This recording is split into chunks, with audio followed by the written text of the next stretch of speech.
Welcome to Finfine News Network, FNN News. I'm your host, Sibel.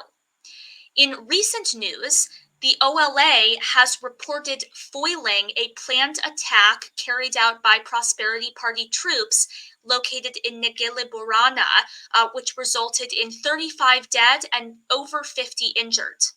Meanwhile, the OLA stationed in Eastern Wallaga has reported encircling Nakamte, the capital of the East Wallaga zone in western Oromia. And the OLA has also reported having captured a vehicle that belonged to government troops. We will show a short video clip of that vehicle that was captured.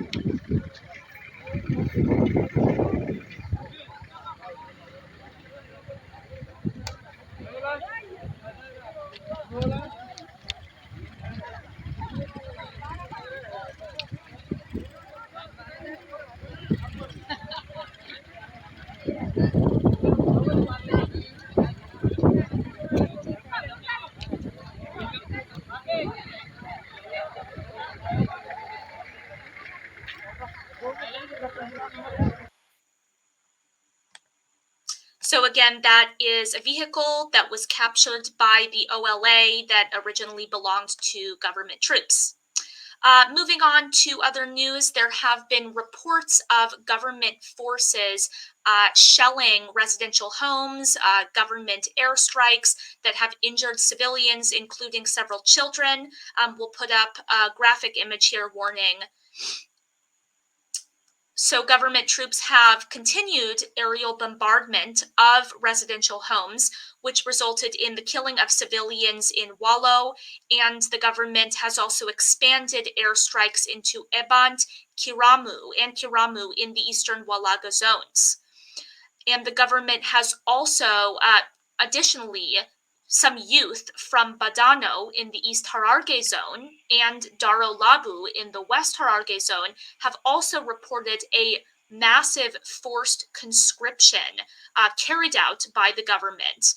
And the youth population from those areas have reportedly sustained beatings in some extreme cases, or even shooting when they refused to join the army. And there has been essentially an exodus of many youth who have been fleeing their homes to escape that forced recruitment. In other news, an alarming story that FNN News has obtained coming out of the city of Ambo, where several school children were reportedly injected with poisonous chemicals that they were told was a COVID-19 vaccine. And about 2 children immediately died, while several other children were taken to the hospital for treatment. In response to that incident, the International Oromia Women's Organization sent a letter to the World Health Organization requesting an urgent investigation into this very disturbing tragedy. And additionally, we're showing this letter here. The senior communication officer of the WHO's Ethiopian division that is receiving this letter, Loza Mesfin Tesfaye.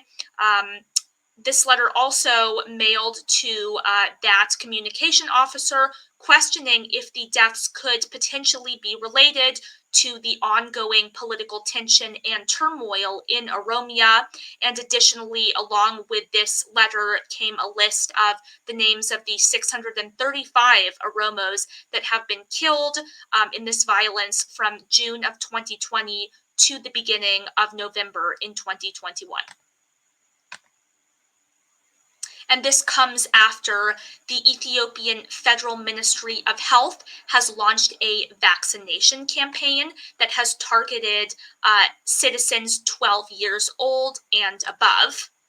The ministry has deployed as of now, over 6.2 million doses with the support of the WHO in Ethiopia. And we're showing here a chart of COVID deaths and new infections in the country.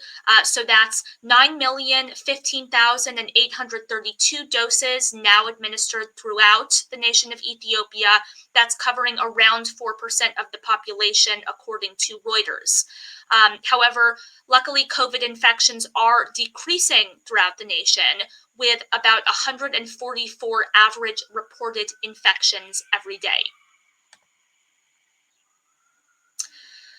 In news on U.S.-Ethiopia relations, a new advisory statement that was released on Tuesday from the U.S. Embassy in Finfinne has urged U.S. citizens to depart the country immediately as the security situation continues to deteriorate.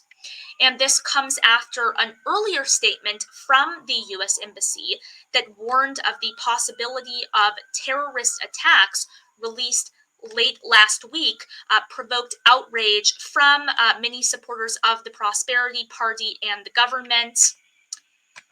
So we'll put up what that tweet looks like. It says that the department reminds U.S. citizens of the ongoing possibility of terrorist attacks in Ethiopia, and once again, strongly encouraging any U.S. citizens to maintain a high level of vigilance and avoid areas frequented by foreigners.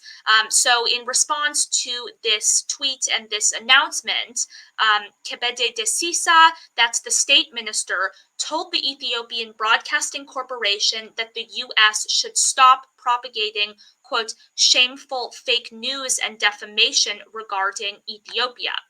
And then another comment that FNN has obtained from another government official in Ethiopia, criticizing this tweet, this announcement that was put up. This one here was posted to Facebook by another minister, Taye Dendea Aredo, and it is calling the U.S. Embassy a terrorist, accusing the U.S. of creating economic disturbance by blocking commercial mobilities. So here's that Facebook post right here, and it additionally adds here, now is enough. It is high time to say no, and we don't want Ethiopia to be another Libya or Iraq. Dear U.S. Embassy, kindly leave Ethiopia immediately and gradually Africa. And that's as the U.S. has gotten increasingly involved in conflicts in Ethiopia, with the ambassador to the Horn of Africa paying a visit, and also U.S. Secretary of State Antony Blinken. That last, of course, referring to U.S. intervention in the toppling of both Saddam Hussein and Muammar Gaddafi. And meanwhile, this comes as U.S. troops have reportedly been positioned in Djibouti with the purpose of monitoring the situation in Ethiopia in case it changes. And 3 warships are also reportedly currently on standby to intervene. That's according to military officials. However, officials from the U.S. State Department have said that the U.S. does not currently have any plans to involve troops in the situation in Ethiopia. And one official told CNN, this is a direct quote, "There are no plans to fly the U.S. military into Ethiopia to facilitate evacuations or replicate the contingency efforts we recently undertook in Afghanistan, which was a unique situation for many reasons. We are always, of course, engaged in contingency planning for hypotheticals, but again, with the airports wide open, there's no reason for that at all." And that's an anonymous State Department official. And this comes after the State Department ordered the departure of non-emergency embassy staff from the U.S. Embassy in Ethiopia in Finfinne earlier this month, in early November. In news on Oromo political prisoners, Colonel Gamachu Ayana was finally arraigned in court in Sidist Kilo in Finfinne yesterday. And he heard the charges brought against him for the first time since he was previously detained, with no charges having been given as to why the government detained him.